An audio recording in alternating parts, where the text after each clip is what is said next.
Yaman!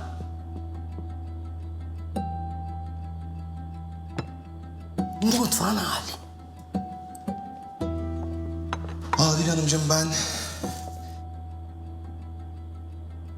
prensesime doğum günü şeysi hazırlıyordum Adil Hanımcığım. Sus! Hadsiz! Mahvetmişsin mutfağımı. Ben sana demedim mi? Bana sormadan mutfağıma giremezsin diye. Hemen çıkıyorum.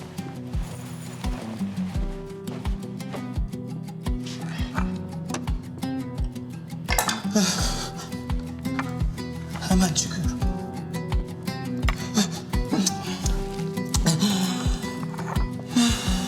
Bak! Şahtın. Şimdi şahbaz mı oldun? Ben senin annen olsaydım sana verdiğim sütü helal etmezdim. Ben bunu prensesime vereyim. Sonra hemen geleceğim buraları.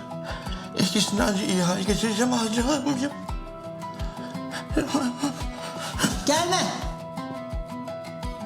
Sakın mutfağıma gelme. Senin bu eve geldiğin güne lanet olsun.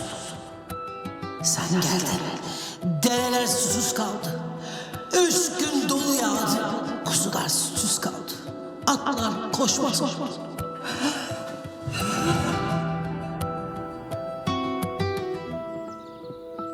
Damat. Buyurun babacığım. İç güvesi performansından hiç memnun değilim. Bilesin. Neden babacığım? Eksik gördüğünüz bir şey mi oldu? Bilemem. İç güveysi olan sensin. Bul ve uygula. Yoksa koyarım kapının önüne. Haklısınız babacığım. Siz ne derseniz o. Elimden gelenin fazlasını yapacağım. Hadi git. Bıraktım kaderime.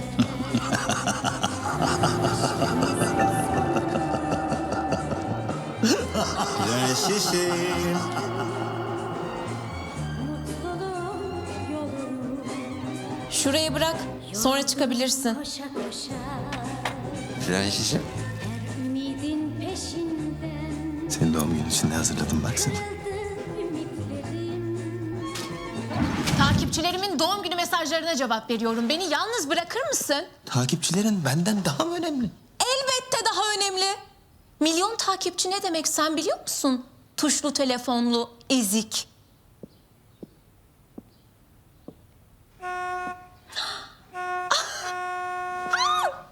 Sürpriz yapmışlar. Kim sürpriz yapmış sana? Ben yaptım sana sürprizi. Bak, en sevdiğin pasta pembiş pasta. En sevdiğin ya. Hadi oradan. 5 takımlı, parlak ayakkabılı, köylü. Simsiyah gecenin koynundayım, yapayalnız. Uzaklarda bir yerlerde güneşler doğuyor.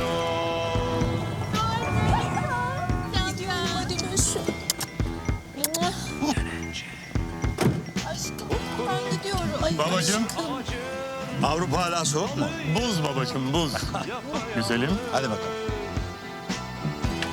Uzaklarda bir yerlerde bir şeyler kök salıyor. Yaman!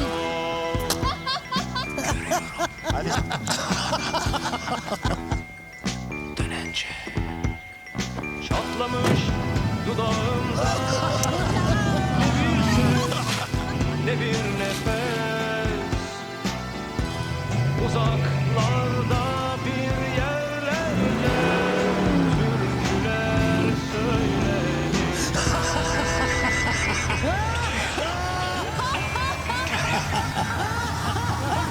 Yaman, Yaman. Elimi gitme. Ne oluyor lan? Gitmiyorum oğlum bir yere.